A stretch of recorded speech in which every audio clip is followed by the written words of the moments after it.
Students અર્પણ international school ધોરણ 10 પાઠ 11 સી ભાષામાં ડેટા પ્રકાર પ્રક્રિયકો અને પદાવલીઓ પાઠ 1 વિદ્યાર્થી મિત્રો આના પહેલાંના પાઠમાં આપણે ભણી ગયા હતા કે સી પ્રોગ્રામ કેવી રીતે લખાય છે, એના વર્ડ્સને શું કહેવાય છે, પછી કેરેક્ટર, પછી આપણે ફંક્શન્સ, ડિક્લેરેશન્સ, સિમ્બોલિક, આ બધું જ આપણે આના પહેલાંના ચેપ્ટરમાં આપણે ભણી ગયા, બરાબર ને? તો હવે વિદ્યાર્થી મિત્રો આજે આપણે એનાથી થોડુંક આગળ એટલે કે ડેટા પ્રકાર, પૂર્ણાંક સંખ્યા, અપૂર્ણાંક સંખ્યા કેવી રીતે ઓળખાવવામાં આવે છે, કેવી રીતે લખવામાં આવે છે, તો આપણે એ આજે દેખવાનું છે, બરાબર? તો વિદ્યાર્થી મિત્રો ચલો આપણે દેખીએ કોની સાથે? મિતેશ સર સાથે. સૌ પ્રથમ પોઈન્ટ છે તમારો કયો છે? ડેટા પ્રકાર શું છે, એટલે કે વોટ ઇઝ ડેટા ટાઈપ, બરાબર? ડેટા પ્રકાર શું છે? તો વિદ્યાર્થી મિત્રો આઈડેન્ટિફાયરમાં શું? આઈડેન્ટિફાયરમાં સંગ્રહ કરી શકાય તે કિંમતના પ્રકારને ડેટા ટાઈપ કહે છે. કોને કહે છે ડેટા ટાઈપ? તો આઈડેન્ટિફાયરમાં સંગ્રહ કરી શકાય તે કિંમતના પ્રકારને ડેટા ટાઈપ કહે છે, બરાબર? તમને ખબર છે ડેટા ટાઈપને બીજું બી જે આપણે નિશ્ચિત પ્રકારના ડેટા હોય ને, નિશ્ચિત પ્રકારના ડેટા માટે જે કીવર્ડ ઉપયોગ થાય છે, એટલે કે જે કીવર્ડ એટલે કે સી છે, પછી ઇન્ટીજર છે, તો આ બધા શું થાય? કીવર્ડ થયા. ઇન્ટીજર, કેરેક્ટર, આ બધા કીવર્ડ કહેવાય, બરાબર? ડબલ, અનસાઇન, તો આ બધી કીવર્ડ કહેવાય, બરાબર? તો એને શું ડેટા પ્રકાર તરીકે બી ઓળખવામાં આવે છે, બરાબર વિદ્યાર્થી મિત્રો? જો ફરીથી બોલું છું કે નિશ્ચિત પ્રકારના ડેટા માટે કીવર્ડની રચના કરવામાં આવે. કોની? કીવર્ડની રચના કરવામાં હોવાથી તેને ડેટા પ્રકાર એટલે કે ડેટા ટાઈપ્સ તરીકે ઓળખવામાં આવે છે. અને બીજું આપણે કહીએ તો આઈડેન્ટિફાયરમાં સંગ્રહ કરી શકાય તે કિંમતના પ્રકારને ડેટા ટાઈપ કહે છે, બરાબર? હવે જો વિદ્યાર્થી મિત્રો જો એમાઉન્ટ આઈડેન્ટિફાયરમાં 15.50 કિંમતનો સંગ્રહ કરવામાં આવે તો ડેટા પ્રકાર શું કહેવામાં આવશે? એને અપૂર્ણાંક કહેવામાં આવશે. ને શું કહેવામાં આવશે? આને અપૂર્ણાંક, બરાબર? આને શું કહેવામાં આવશે? અપૂર્ણાંક કહેવામાં આવશે, બરાબર? અને આમ કરવામાં આવે તો આને શું કહેવાય? પૂર્ણાંક સંખ્યા કહેવામાં આવે, બરાબર? આને અપૂર્ણાંક કહેવામાં આવે અને આને શું કહેવામાં આવે? પૂર્ણાંક સંખ્યા કહેવામાં આવે છે, બરાબર વિદ્યાર્થી મિત્રો? તો જો પહેલું કીવર્ડમાં બે બાબતો વ્યાખ્યાયિત કરે છે, બરાબર? કઈ કઈ કરે છે? દેખીએ. બે બાબતો વ્યાખ્યાયિત કરે છે. પહેલું, આઈડેન્ટિફાયરમાં સંગ્રહિત કિંમતનો પ્રકાર.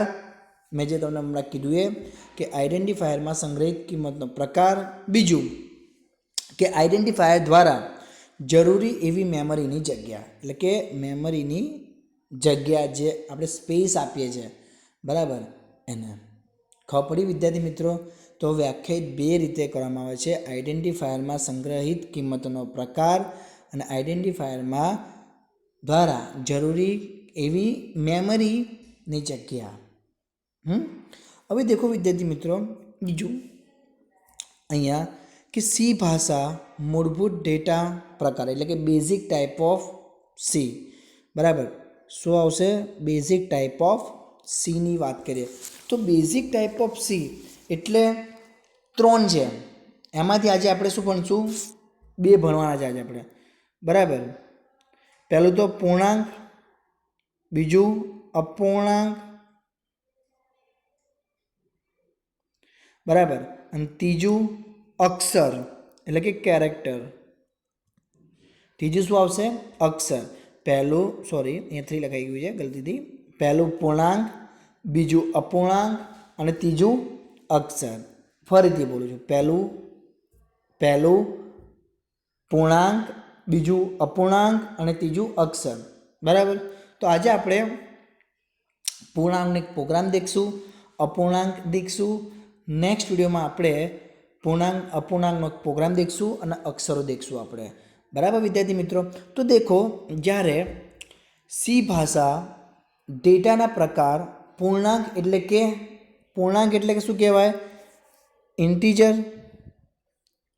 અપૂર્ણાંક એટલે કે ફ્લોટ. અપૂર્ણાંક એટલે શું કહેવાય? ફ્લોટ. Integer, float. બરાબર. ફરીથી બોલું છું, ઇન્ટીજરને શું કહેવાય આપણે? પૂર્ણાંક. અને ફ્લોટને શું કહેવાય આપણે? અપૂર્ણાંક. અને અક્ષરને શું કહેવાય આપણે? કેરેક્ટર, એટલે કે CHAR. કીવર્ડ દ્વારા આપણે રજૂ કરીએ છીએ. શેના દ્વારા આપણે રજૂ કરીએ છીએ? કીવર્ડ દ્વારા. એટલે કે આ કીવર્ડ થઈ એક. ખબર? આને આપણે પૂર્ણાંક વડે, આને આપણે અપૂર્ણાંક વડે, અને આ કેરેક્ટરને આપણે અક્ષર વડે આપણે રજૂ કરીએ છીએ. ખબર પડી વિદ્યાર્થી મિત્રો? ફરી વારંવાર હું બોલું છું કે તમને યાદ રહે કે ભાઈ સી ભાષાના મૂળભૂત જે ડેટા પ્રકાર છે 3 છે: પૂર્ણાંક, અપૂર્ણાંક અને કેરેક્ટર એટલે કે અક્ષર. બરાબર. હવે આપણે આની અંદર સી પ્રોગ્રામની અંદર ઇન્ટીજર શું છે? પૂર્ણાંક. ફ્લોટ શું છે? અપૂર્ણાંક. અને કેરેક્ટર શું છે? CHAR. કેરેક્ટર શું છે? અક્ષર છે. બરાબર. અને આ બધું શું છે? અને કીવર્ડ છે. શું છે? કીવર્ડ. જ્યારે બી આપણે પ્રોગ્રામ કરશું ને ત્યારે આપણે આ દર્શાવીને આપણે પ્રોગ્રામ કરવાનો રહેશે. ઓકે. હવે દેખો વિદ્યાર્થી મિત્રો કે એમાં આપણે એને કઈ રીતે બતાવીએ છીએ. તો એટલે કે દાખલા તરીકે આપણે એની વાક્યરચના આપણે એને કઈ રીતે કરીએ છીએ. તો આઈડેન્ટિફાયરના તેના ડેટા તેના ડેટાના પ્રકાર સાથે સંકળાવવા માટે આપણે કેવી રીતે લખવાનું છે એ તમને બતાવું છું. જો કે ડેટા ટાઈપ બરાબર, આઈડેન્ટિફાયર 1 2 3 n. બરાબર. મેં સીધું અહીંયા n જ લખી કાઢ્યું. કેટલા સુધી? n સુધી, એટલે કે અસંખ્યા સુધી. બરાબર. ખબર પડી તમને? એટલે આ રીતે આપણે દર્શાવવામાં આવે છે, પણ આપણે આટલું n સુધી નહીં દર્શાવતા, આપણે અમુક જ દર્શાવતા આપણે હોઈએ છીએ. બરાબર ને? તો આ આપણે વાત શેની કરી? ડેટા ટાઈપ આઈડેન્ટિફાયરની આપણે આ શેની વાત કરી? સી ભાષાના મૂળભૂતની આપણે ડેટાના પ્રકારની વાત કરી. બરાબર. હવે આપણે દેખીએ ડેટા પ્રકાર 1 જે પૂર્ણાંક જે છે એ. બરાબર. તો પૂર્ણાંક કોને કહે છે? પહેલો તો પ્રશ્ન આપણા મનમાં એ થશે. તો પૂર્ણાંક જે સંખ્યા ગણ કે ઋણ, શું લખશું? જે સંખ્યા ગણ કે ઋણ સંખ્યા એટલે કે સંપૂર્ણ સંખ્યા હોય અને તેમાં અપૂર્ણાંક સંખ્યાનો ભાગ આપવામાં ન આવ્યો હોય તેને આપણે પૂર્ણાંક સંખ્યા કહીશું. ફરીથી બોલું, જે સંખ્યા ગણ કે ઋણ સંપૂર્ણ સંખ્યા હોય અને તેમાં અપૂર્ણાંક ભાગ આપવામાં ન આવ્યો હોય તે સંખ્યાને પૂર્ણાંક સંખ્યા કહેવામાં આવે છે. ઓકે. તો આ શેની વ્યાખ્યા થઈ વિદ્યાર્થી મિત્રો? પૂર્ણાંક સંખ્યાની વ્યાખ્યા થઈ. હવે પૂર્ણાંક સંખ્યાને આપણે કેવી રીતે લખાય છે આપણે હવે એ દેખશું. તો દેખો, પૂર્ણાંક સંખ્યાને આપણે 314 -88 503 તમે ગમે તે તમારી સાથે લખી શકો છો. આને આપણે કઈ સંખ્યા કહેવાય? પૂર્ણાંક સંખ્યા કહેવાય. કઈ કહેવાય સંખ્યા? પૂર્ણાંક સંખ્યા કહેવાય છે. બરાબર વિદ્યાર્થી મિત્રો? આને આપણે કઈ સંખ્યા કહેવાય? પૂર્ણાંક સંખ્યા કહેવાય છે. અને પૂર્ણાંક સંખ્યાની ડેફિનેશન શું થાય? કે જે સંખ્યા ગણ કે ઋણ સંપૂર્ણ સંખ્યા હોય અને તેમાં અપૂર્ણાંક સંખ્યાનો ભાગ આપવામાં ન આવ્યો હોય તેને પૂર્ણાંક સંખ્યા કહે છે. આનું ઉદાહરણ દેખી લીધા. હવે દેખો કે સી પ્રોગ્રામની અંદર ડેટ આઈડેન્ટિફાયર કેટલી 12 કિંમત આપવામાં આવે છે. કેટલી કિંમત આપવામાં આવે છે? 12 કિંમત. કેટલી કિંમત આપણે આપવામાં આવે છે? 12 કિંમત આપવામાં આવે છે. તો તેમાં 12 એ પૂર્ણાંક સંખ્યા દર્શાવે છે. 12 એ શું દર્શાવે છે? પૂર્ણાંક સંખ્યા દર્શાવે છે. 12 શું દર્શાવે છે? પૂર્ણાંક સંખ્યા દર્શાવે છે, એટલે કે ઇન્ટીજર દર્શાવે છે. બરાબર વિદ્યાર્થી મિત્રો, આમાં ખબર પડી તમને? એટલે કે જો તમને સમજાવું છું ફરીથી કે પૂર્ણાંકના પ્રકાર, બરાબર, સી પ્રોગ્રામમાં ડેટ એટલે કે આઈડેન્ટિફાયર 12 કિંમત આપવામાં આવે તો તેમાં 12 એ પૂર્ણાંક સંખ્યા દર્શાવવામાં આવે છે. એટલે કે જે આપણને સંખ્યા આપવામાં આવે તેને શું કહેવાય? પૂર્ણાંક સંખ્યા કહેવાય. તો હવે દેખો વિદ્યાર્થી મિત્રો, હવે આની વાક્ય રચના કેવી રીતે થાય છે? આપણે આના પહેલાંની વાક્ય રચના દેખી, સી ભાષાના મૂળભૂત ડેટા પ્રકારની આપણે વાક્ય રચના દેખી કે data type identifier 1, identifier 2, identifier 3 N તક. સેમ આમાં રીતે ઇન્ટીજર, જો આ રીતે જ integer identifier 1, identifier 2, identifier 3, identifier 4, identifier 5, identifier 6 as you wish N તક, યાની કે એન સુધી તમારે જે લેવું તમે લઈ શકો છો. બરાબર. હવે બીજી વસ્તુ વિદ્યાર્થી મિત્રો આમાં એ રહેવાનું છે કે સી ભાષામાં, બરાબર, આપણે કઈ વિધાન આવે છે? Declaration statement. શું આવે છે? ડિક્લેરેશન સ્ટેટમેન્ટ તરીકે ઓળખવામાં આવે છે. સી ભાષામાં ઉપરોક્ત વિધાનને ડિક્લેરેશન સ્ટેટમેન્ટ, ડિક્લેરેશનને શું કહેવાય? ઘોષણા વિધાન. બરાબર. આ બી તમને એમસીક્યુમાં પૂછાય છે એટલે તમને બતાવ્યું કે ઘોષણા વિધાન. બરાબર. હવે દાખલા તરીકે ઘોષણા વિધાન તમે કેવી રીતે લખી શકો છો? તો જો ઇન્ટીજર રોલ નંબર, શું લખ્યું? Integer roll number. આ રીતે તમે લખી શકો છો કે ઇન્ટીજર ડેટ, મંથ અને યર. બરાબર. ડેટ, મંથ અને યર. બરાબર. તમે આ રીતે બી તમે લખી શકો છો. એટલે આ જે રોલ નંબર તમારો છે એને શું કહેવાય? એક આઈડેન્ટિફાયરની મેં ઘોષણા કરી, એટલે કે એક આઈડેન્ટિફાયરની મેં શું કર્યું? ડિક્લેરેશન મેં કર્યું. રાઈટ. સેમ ડેટ એન્ડ ટાઈમને બી શું કહેવાય? કે આપણે અહીંયા ત્રણની આપણે અહીંયા ઘોષણા કરી. કેટલાની કરી? 3ની કરી. જો ડેટ, મંથ એન્ડ યર, તો આપણે અહીંયા કેટલાની કરી? 3ની કરી. હવે જો જે ઇન્ટીજર ડેટા છે, બરાબર, તેના પ્રકાર બાઇટ કેટલા? 4 બાઇટ મેમરીની જગ્યા રોકે છે. કેટલા? જે ઇન્ટીજર ડેટા છે તે 4 બાઇટ મેમરીની જગ્યા રોકે છે. કેટલા બાઇટની જગ્યા રોકે છે? 4 બાઇટ મેમરી જગ્યા રોકે છે. બરાબર. હવે જો એનો વિસ્તાર આપણે આગળ દેખવા જઈએ, બરાબર વિદ્યાર્થી મિત્રો, તો વિસ્તાર તેનો દેખો તમને બતાવું છું. આ પહેલું આપણે ઇન્ટીજર લીધું, તો ઇન્ટીજરનો રેન્જ એટલે વિસ્તાર દેખો તમે એનો -2, 1, 4, 7, 4, 8, 3, 6, 4, 8. બરાબર. આ એનો શું વિસ્તાર છે. હવે બાઇટ રિક્વાયર કેટલા જોઈએ? 4 જોઈએ. બરાબર. 4 જોઈએ એટલે ઇન્ટીજર બેલેન્સ એમાઉન્ટ. આ શું છે? એક્ઝામ્પલ છે એટલે આપણે આવું લખવું પડે, ઇન્ટીજર બેલેન્સ એમાઉન્ટ. બરાબર. હવે જો નીચે અનસાઇન શું આવ્યું છે? આ જે છે એ શું છે? સાઇનવાળું છે. સાઇનવાળું એટલે કે માઇનસ અને પ્લસ. બરાબર. આ કેવું છે? સાઇનવાળું છે. જો ધ્યાનથી દેખો, માઇનસ અને પ્લસ દેખ્યું છે. અને અહીંયા કેવું આપ્યું છે? Unsign integer. અનસાઇન એટલે કે અહીંયા બી જો કશું તમને આપ્યું નથી, પ્લસ માઇનસ અહીંયા કશું તમને આપ્યું છે નથી આપ્યું. બાઇટ્સ રિક્વાયર કેટલા છે? 4 જ છે. પણ અહીંયા લખેલું આપણે લખવાનું શું? Unsigned integer counter. શું લખવાનું આપણે? Unsigned integer counter. શું લખવાનું વિદ્યાર્થી મિત્રો આપણે? Unsigned integer counter. આ જ રીતે તમે એવું બી લખી શકો છો કે અનસાઇન ઇન્ટીજર રોલ નંબર. આ રીતે બી તમે લખી શકો છો કે જો હું સાઈડ લખું તો તમને ખબર પડશે. બરાબર. અનસાઇન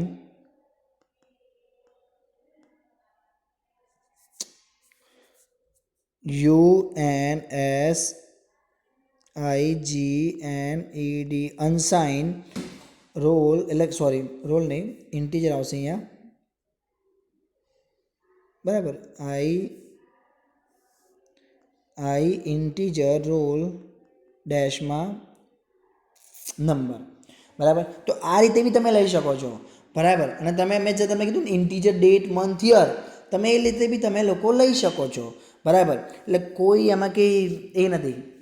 આ એનું જ આખું આપેલું છે કે ડેટા ટાઈપ, રેન્જ અને બાઇટ્સ રિક્વાયર અને એક્ઝામ્પલ.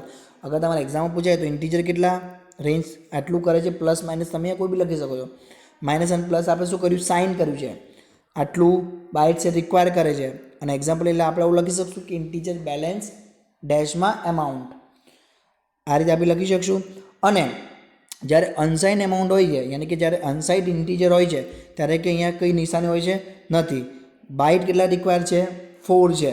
અને અનસાઇન ઇન્ટીજર કાઉન્ટર એટલે જો આપણે કઈ રીતે કરશું, અનસાઇન ઇન્ટીજર કાઉન્ટર આપણે કોમા આપીને એને કરશું. ખબર પડી વિદ્યાર્થી મિત્રો? પાકું? આ શેનું હતું, પૂર્ણાંક ડેટા પ્રકારનું હતું. તો હવે આપણે એક પ્રોગ્રામ દેખ્યા એના પર. ચલો તો દેખો, બહુ મસ્ત મજાનો પ્રોગ્રામ છે. Example 1, program to illustrate use of integer data type, બરાબર. અહીંયા જેમ કે માર્ક લખ્યું છે, આપણે અહીંયા જે આપણે લીધા છે ને બધા પૂર્ણાંક સંખ્યા જ આપણે લીધી છે, બરાબર. અહીંયા આપણે કોઈ બી અપૂર્ણાંક સંખ્યા આપણે નથી લીધી.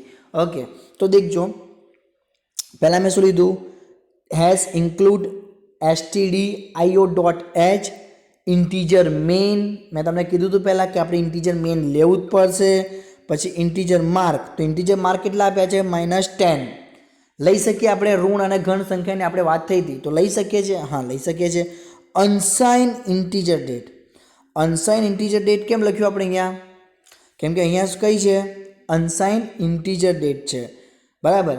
એટલે અહીંયા આપણે અનસાઇન એટલે કે સાઇન વગરની, અહીંયા જો કોઈ સાઇન છે નથી ને સાઇન, અહીંયા દેખો માઇનસ છે, ખબર પડી. અને લોંગ ઇન્ટીજર યાની કે મોટી છે, જો છે 4 2 9 4 9 6 7 2 5 9 છે, આ રીતે. હવે હું ત્રણેયને અલગ અલગ રીતે પ્રિન્ટએફ કરાવીશ. તો પ્રિન્ટએફ કરાવું છું mark equals to percentage D mark, પછી પ્રિન્ટ ડેટ ઇક્વલ્સ ટુ, કેમ કે ડેટ છે ને એટલે date equals to percentage you date. Printf એટલે કે population equals to percentage D n/n population. Return 0, અહીંયા એન પ્રોગ્રામ, બરાબર. તો જો આઉટપુટમાં શું આવ્યું, માર્ક -10 આવ્યું. અહીંયા અનસાઇનમાં શું આવ્યું, 30 અનસાઇન આવી વેલ્યુ. અને જે પોપ્યુલેશન હતી એ લોંગ ઇન્ટીજર પોપ્યુલેશન આવી ગઈ. ખબર પડી વિદ્યાર્થી મિત્રો? આ પ્રોગ્રામમાં તમને ખબર પડી કે જે આપણે ત્યાં શો કરાયું હતું એ અહીંયા શો થઈ ગયું, યાની કે આપણને અહીંયા મળી ગયું, બરાબર. તો જો શું મળ્યું આપણને,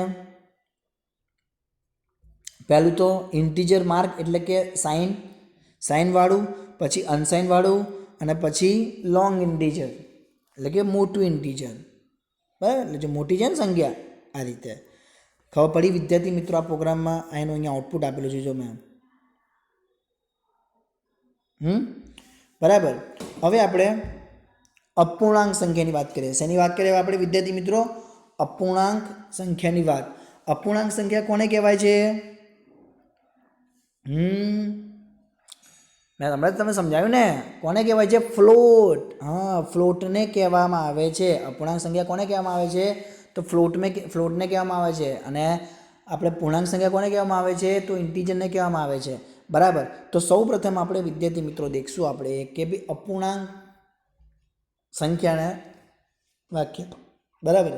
તો જે સંખ્યામાં ગણ કે ઋણ, શું, જે સંખ્યામાં ગણ કે ઋણ દશાંશ ચિહ્નમાં, શેની સાથે, દશાંશ ચિહ્ન સાથેની અપૂર્ણાંક સંખ્યા હોય, એટલે કે જેમાં અપૂર્ણાંક ભાગ આપવામાં આવ્યો હોય તેને શું કહેવામાં આવે છે? અપૂર્ણાંક કહેવામાં આવે છે. ફરીથી બોલું છું, જે સંખ્યામાં ગણ કે ઋણ, જે સંખ્યામાં ગણ કે ઋણ દશાંશ ચિહ્ન સાથેની અપૂર્ણાંક સંખ્યા હોય, એટલે કે જેમાં અપૂર્ણાંક ભાગ હોય તે સંખ્યાને શું કહેવામાં આવે છે?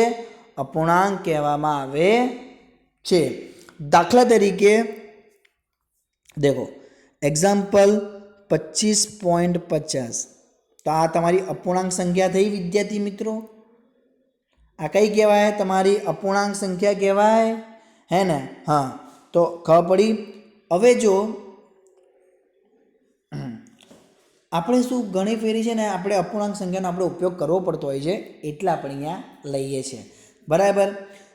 હવે એમાં 3 આવે છે પ્રકાર અપૂર્ણાંક સંખ્યામાં. કેટલા પ્રકાર આવે છે? 3 પ્રકાર આવે છે. પહેલું ફ્લોટ, બીજું ડબલ, ત્રીજું લોંગ ડબલ. જેમ કે આપણે હમણાં દેખીશું ત્યાં સાઇન, અનસાઇન અને લોંગ, અને એ જ રીતે આમાં ફ્લોટ, ડબલ અને લોંગ ડબલ, આ રીતે એની રેન્જ આપવામાં આવી છે. પહેલાં તો શું આપ્યું? ફ્લોટની રેન્જ. તો જો પ્લસ માઇનસ જે બી હોય આ રીતે રેન્જ એને આપવામાં આવી છે. પછી ડબલ એટલે કે 16નું સીધું, યાની કે જે સાયન્ટિફિક જે આપણે કહીએ ને એકદમ ચોકસાઈ ધરાવતું અંક, બરાબર, ડિજિટ. તો જો એ 6 છે, એમથી ડબલ કેટલું? 16 છે, અને લોંગ ડબલ બી 16 છે. પણ જે બાઇટ યુઝ થયા છે એ બાઇટ દેખો, પહેલાં 4 બાઇટ થયા, પછી 8 અને પછી 16 બાઇટ યુઝ થયા છે, બરાબર. તો આપણે અહીંયા બાઇટ ઉપરથી જ આપણને ખબર પડે કે 4 બાઇટ યુઝ છે યાની કે ફ્લોટ, 8 બાઇટ યુઝ છે યાની કે ડબલ, અને 16 બાઇટ યુઝ છે યાની કે લોંગ ડબલ. ખબર પડી? આ રીતે કે જ્યારે ફ્લોટની બાઇટ કેટલી યુઝ થઈ છે? 4, ડબલની બાઇટ શું યુઝ થઈ છે? 8, અને લોંગ ડબલની 16. હવે એને એક્ઝામ્પલ આપણે લખું તો કેટલા લખાય? Float price, double total underscore price અને લોંગ ડબલ ક્રેડિટ, બરાબર. આ રીતે તમે એક્ઝામમાં તમે લખી શકો છો.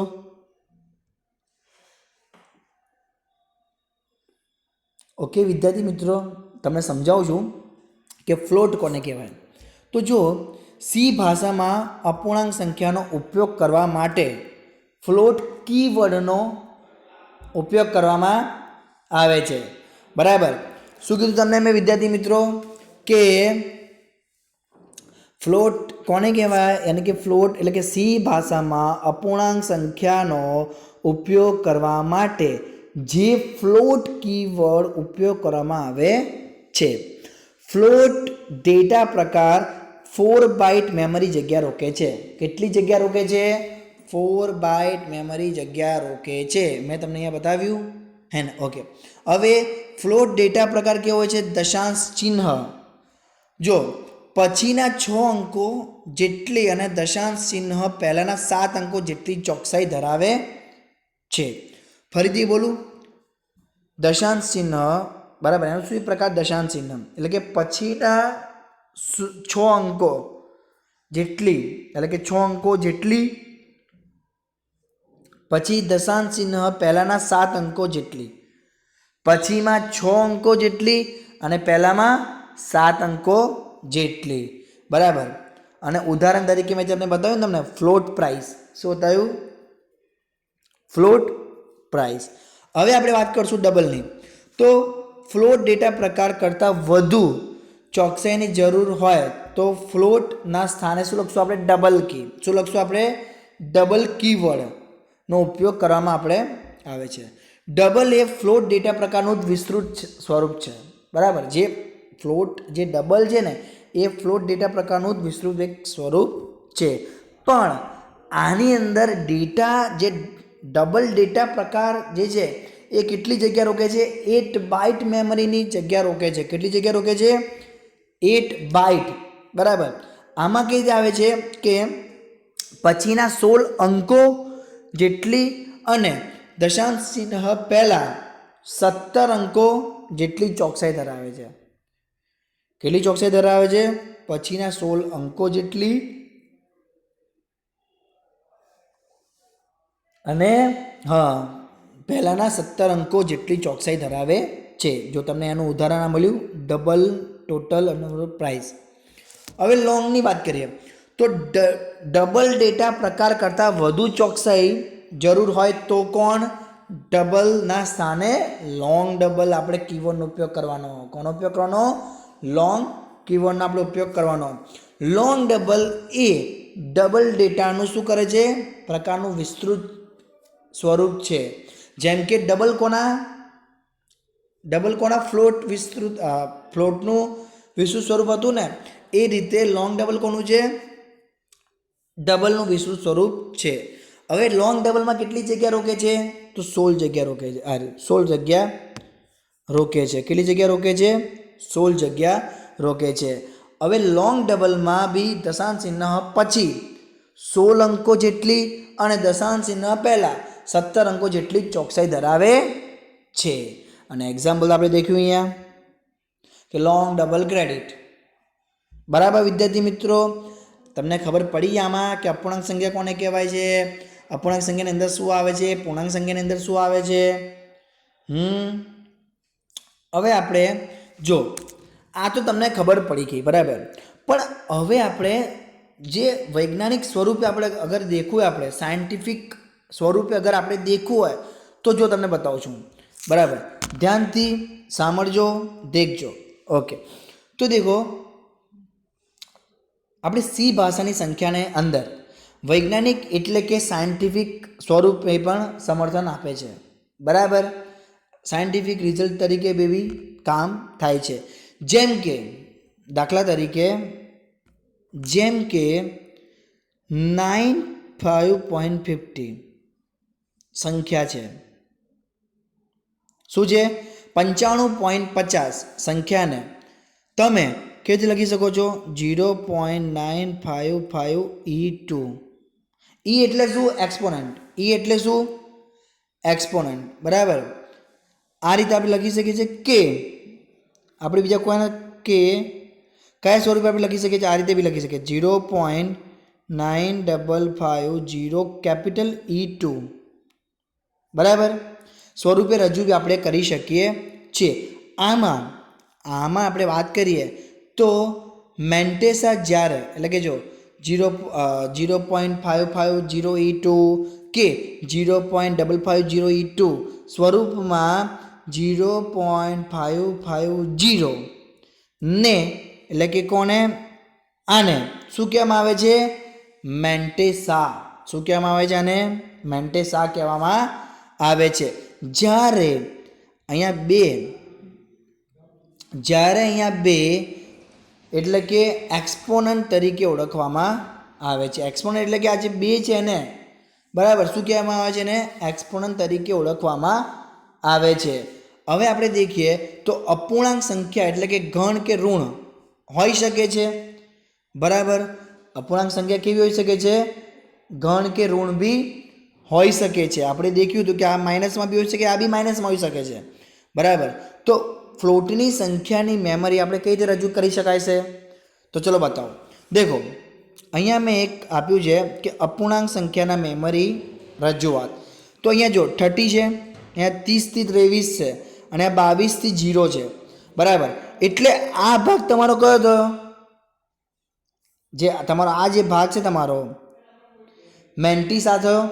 0 થી લઈને 22 સુધી તમારો ભાગ કયો કહેવાશે, મેન્ટીસા કહેવાશે. એટલે 0.955000 સમથિંગ આટલું તમારું શું થયું, મેન્ટેસા થયું. હવે 23 થી 30 પાર્ટ તમારું શું કહેવાશે, જેમ કે E2 છે તો આ તમારું શું કહેવાય, તમારું શું કહેવાય છે, એક્સપોનન્ટ કહેવાય છે. શું કહેવામાં આવે છે, તમારું એક્સપોનન્ટ કહેવામાં આવે છે. અને જે અહીંયાની જે સંખ્યા છે એને શું કહેવામાં આવશે, સાઇન. શું કહેવામાં આવે છે, સાઇન કહેવામાં આવે છે. બરાબર વિદ્યાર્થી મિત્રો, શું કહેવામાં આવે છે, સાઇન કહેવામાં આવે છે. આટલું ખબર પડી તમને, આટલી તમને ખબર પડી વિદ્યાર્થી મિત્રો. 0 થી 22 હોય તેને શું કહેવામાં આવે છે, 0 થી 22 સુધીમાં મેન્ટીસા. બરાબર, એટલે કે મેન્ટીસા. 23 થી 30 ને શું કહેવામાં આવે છે, એક્સપોનન્ટ કહેવામાં આવે છે. અને 31 ને શું કહેવામાં આવે છે, સાઇન. ખબર પડી, શું કહેવામાં આવે છે, પાછળની જેટલી બી સંખ્યા શું કહેવામાં આવે, સાઇન. શું કહેવામાં આવે છે, સાઇન કહેવામાં આવે છે. ઓકે, હવે વિદ્યાર્થી મિત્રો આગળ આપણે દેખવા છીએ. બરાબર, આમાં તો તમને ખબર પડી ગઈ કે 0 થી 22 મેન્ટીસા, 23 થી 30 એક્સપોનન્ટ અને 31 સાઇન કહેવામાં આવે છે. તો જેમ કે 0.9550 આ તમારું શું થયું, મેન્ટીસા થયું. શું થયું તમારે બોલો, આ તમારું શું થયું? મેન્ટીસા થયું, બરાબર. આપણે વાંચ્યું હતું કે 0.955 કે 0.955 સ્વરૂપમાં 0.9550 ને મેન્ટીસા જ્યારે બેને એક્સપોનન્ટ તરીકે ઓળખવામાં આવે છે. બે એટલે આવ્યું, આને શું કહેવાય? એક્સપોનન્ટ તરીકે કહેવાય, અને મેન્ટીસા તરીકે કહેવાય, આને સાઇન કહેવાય. ઓકે, ખબર પડી ગઈ વિદ્યાર્થી મિત્રો? આના પછીના વિડીયોમાં આપણે આના જ વિશે આપણે એક પ્રોગ્રામ દેખશું, બરાબર. પછી આપણે અક્ષરોની બી વાત કરશું, હે ને વિદ્યાર્થી મિત્રો? પ્રોગ્રામ એટલે કે બહુ નાનું ચેપ્ટર છે, એટલું બહુ મોટું ચેપ્ટર નથી આવ્યું, બરાબર. જલ્દી પતી હશે, બટ હા, તમારા લોકોએ ધ્યાન રાખવું પડશે. નહીં રાખો તો ખોવાઈ જ જશો, આ મારી ગેરંટી છે, બરાબર વિદ્યાર્થી મિત્રો? સો thanks for watching my video. Good bye, stay home, જય હિન્દ.